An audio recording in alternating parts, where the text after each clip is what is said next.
Born in 1861, Ross is the director of the early federal law enforcement, the Bureau of Investigation, which would later become known as the Federal Bureau of Investigation, the FBI. Ross is a purveyor of modernism and plays a strong role in both the narratives and themes of Red Dead Redemption. Ross, although older than Marston, chooses to ride in automobiles and uses automatic weapons. Prior to the events of the game, Ross has Marston's family held away from him in order to strong-arm him into hunting down his former friend, Bill Williamson. Ross and his associate agent Archer Fordham are seen escorting John Marston to the town of Blackwater in the opening credits of Red Dead Redemption. Ross is juxtaposed to Marston as wearing an unusually immodest three-piece suit.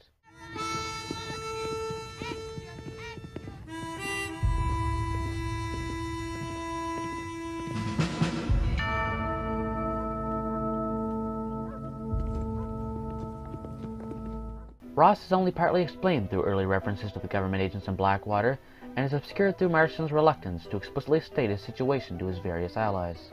After John captures or kills Javier Escuela, Ross is seen to converse and exert his unique brand of self-righteousness condescension of Marston. John is required to meet Ross and Fordham at the bridge crossing between New Austin and Nuevo Paraiso. There, Ross leaves John with instructions to further pursue Bill Williamson, and then return to Blackwater upon completion. I must say it's a pleasant surprise to see you. You've done well, Mr. Marston. Now, Javier here gets to see how far the hand of justice can reach. Come on, you. Get in the damn automobile. Can we assume one of my commitments is cleared? Unfortunately, nothing is cleared, John, until your obligations are met. We need you to find Williamson, then head to Blackwater as quick as you can. We have reason to believe that Dutch Vanderland is in the area.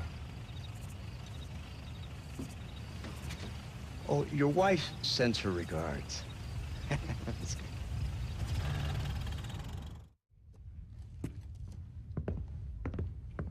Mr. Marston, so glad to see you. How was your journey? Where's my wife and son? Being well looked after. Well looked after. I want to see him. Mr. Ross wants to speak with you. We've had some important developments. You want me to take out a gun and blow a fucking hole in your head right here?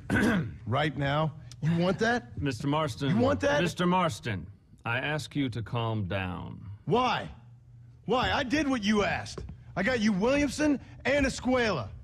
It's over. Stop playing games with me. No one's playing games with you, Mr. Marston. But if we were to play some games, there'd be some interesting ones we could play. Thanks, sir. Like hanging you for murder, or confiscating all of your property, like that little farm of yours, or having you put in an electric chair. Those are the sort of games we could play. But we choose to play a different game. So calm down and play along with us. Where's my wife? You know, I forget, but I hear it's very nice this time of year. Mr. Marston, please, I've never insulted your meager intelligence. Do not insult mine. We've done this little deal for your freedom in exchange for all your men from your old gang. You gave us Williamson and Escuela. We still don't have Vanderland, but now we know where he is. Then go and shoot him. No, sir. I want you to shoot him for me. And then I'll let you be. The last thing I want to do is make martyrs out of all these people. He could be killed by some petty squabble by another lowlife. We believe Vanderland is holed up with a group of renegades near the wreck of the Serendipity riverboat. Ah, yes. Another group of renegades. Obviously, the first group, your group, has, shall we say, been disbanded? Disbanded. Anyway, Mr. Ford and Mr. Marston, shall we go? Oh, Mr. Marston, your wife and son are doing well. Let's both try to ensure things stay that way. Okay? After you, sir. After the death of Williamson, Ross and his partner in the Bureau, Archer Fordham, are still unsatisfied. They then directly work with Marston in the Blackwater area to help him track down his former gang leader and mentor. It's over, man. Of course. Of course. I surrendered, John. You're the master now. I've been my master since you left me to die. We all make mistakes, John. I never claimed to be a saint, but equally, I never took you for an errand boy. What do you want, Marston? My family. I've done what you asked. No, you haven't. This is the land of opportunity, and I gave you the opportunity to save your family, and you failed. How could I possibly reward you? Marston, you're a public menace. We should have had you killed. I wish you had. But since you didn't, where's my family? Oh, spare me the noble savage fall on the sword tripe, will you, old boy? It's nauseating.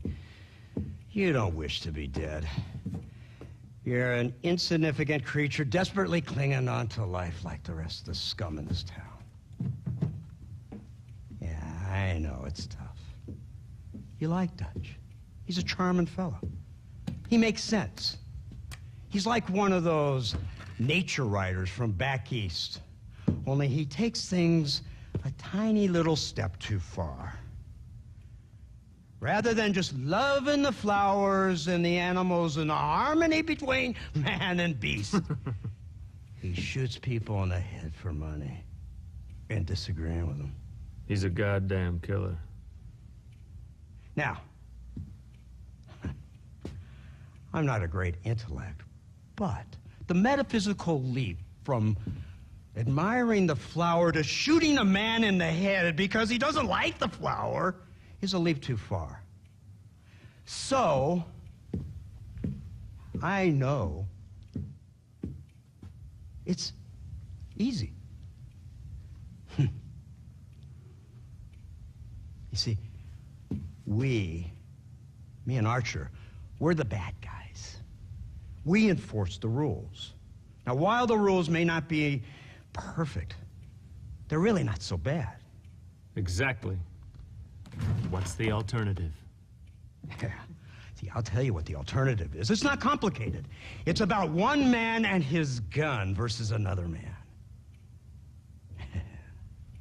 Sure, civilization may be dull, but the alternative, Mr. Marston, is hell. And the way you enforce this civilization, this freedom for men to like or not like flowers, or whatever in God's name you were just talking about, is to kidnap a man's wife and son? Well, I know there's contradictions. I'm not going to lie to you. Yeah, as I said, I'm not a great intellect. Now, after the debacle with the army and the bank, we have to put Mr. Vanderlyn to rest ourselves. Will you help us? Do I have any choice? Now that you mention it, no. Then what was that pretty speech in aid of? I don't rightly know, but it sure felt good saying it. Shall we, Mr. Marston? Let's go. After several skirmishes with Vanderlyn's gang and a final dramatic assault on Vanderlyn's camp with the assistance of the U.S. Army, Marston finally corners Dutch. Dutch chooses to commit suicide by throwing himself from a cliff. Hello again, John. Hello, Dutch. We gotta stop meeting like this. Sure. I got a plan, John. You always got a plan, Dutch. This is a good one. I don't doubt it. We can't always fight nature, John. We can't fight change. Can't fight gravity. We can't fight nothing. My whole life, all I ever did was fight. Then give up, Dutch. But I can't give up, neither. I can't fight my own nature. That's a paradox, John. You see? Then I have to shoot you. When I'm gone, they'll just find another monster. They have to. Because they have to justify their wages. That's their business.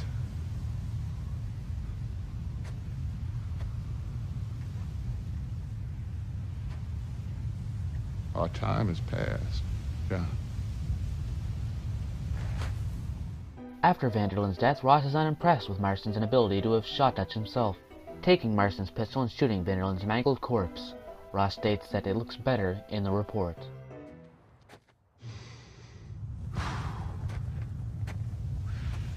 So at the end, you didn't have the guts to shoot him. The man's dead, Ross. Sure. Can I see your gun?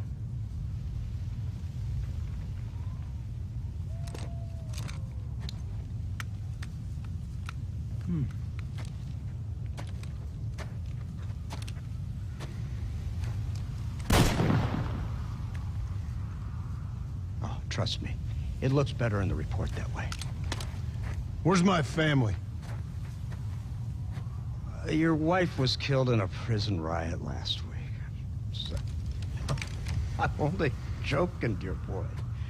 They were sent back to that Scrabble ranch of yours in Beecher's Hope. They're quite safe and sound. They better be. Thank you, Mr. Marston, for everything. I know this wasn't easy for you, but I have to say, you've done your country proud. Yeah, exactly. See you around, John. Try to stay out of trouble. Come on, Archer. Let's go find somebody else we can annoy. Ross and Fordham finally unceremoniously relinquish their custody of Abigail and Jack, telling Marston they can be found at the Marston's ranch on Beecher's Hope. Marston reunites with his family, living in peace with them, and enjoying the life he had worked and killed for. However, Ross violates the deal in order to permanently wipe out Dutch's gang. With the help of the U.S. Army and the U.S. Marshals, Ross launches an all-out assault on the ranch in Beecher's Hope. Whatever happens, keep the doors locked and your mother inside. Promise me, son. Promise me. Who is it, Pa? It's just some old friends. Me and Uncle take care of it. Now you go inside and you keep the doors and the windows locked. I hear you. Then run! Yeah, run, boy. Well, old man, looks like things is about to get settled once and for all. So it seems. Pulling out his gun, Marston fires at the soldiers and is killed in a wave of gunfire. Ross is seen in the crowd lighting a cigar as Marston falls to his knees.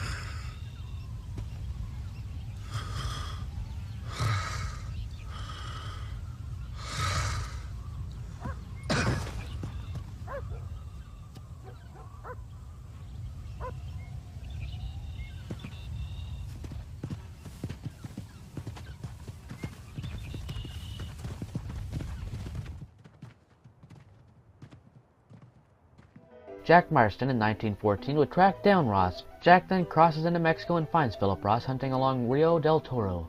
Ross shows no remorse for having betrayed and killed Marston, claiming the one ultimately responsible was John himself. Ross declares that he would similarly have no hesitation to kill Jack, then tells him to leave before he kills him. Jack refuses to leave, resulting in a climactic duel. I remember your father. I've come for you, Ross. And you, boy, have sure shit found me. You killed my father. Your father killed himself with the life he lived. You killed it. I saw you. You keep saying that. You sent him to do your dirty work. Then you shot him like a dog.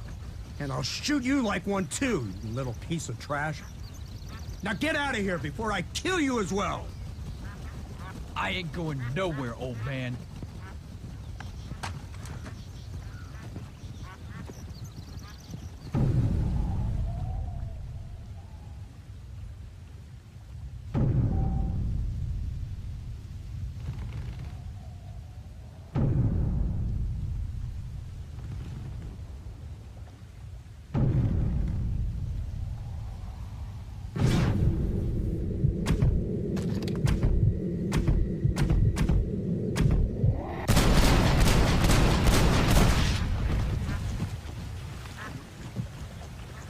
Ross is gunned down. A long-running theme of hypocrisy in the actions of Ross are ironically concluded.